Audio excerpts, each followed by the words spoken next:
اسلام آباد high court نے سانحہ مری پر وزیر اعظم کو ایک ہفتے میں NDMA کمیشن کا اجلاس بلانے کی ہدایت کر دی۔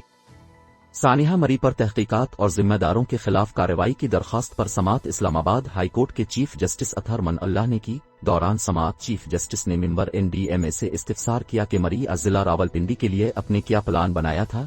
اجلاس کا باقاعدگی سے ہونا NDMA کی ذمہ داری تھی، جبکہ اجلاسوں کا نہ ہونا ناکامی ہے۔ ممبر NDMA نے عدالت کو بتایا کہ پہلی میٹنگ 2013، دوسری 2018 میں ہوئی۔ چیف جسٹس نے ریمارکس دیے کہ 2018 کے بعد کمیشن کی میٹنگ نہ ہونے کا ذمہ دار NDMA ہے۔ وزیر اعظم کو ہدایت جاری کرتے ہیں کہ وہ ایک ہفتے میں NDMA کمیشن کا اجلاس بلائیں۔ ممبر NDMA نے عدالت کو بتایا کہ صوبائی حکومتوں نے بھی باڈیز کی میٹنگ کرنا تھی۔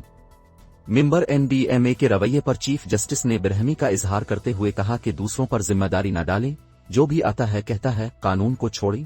اگر NDMA نے قانون نافذ کیا ہوتا تو مری میں ایک بھی موت نہ ہوتی۔ سانحہ مری پر انکوائری کی ضرورت ہی نہیں۔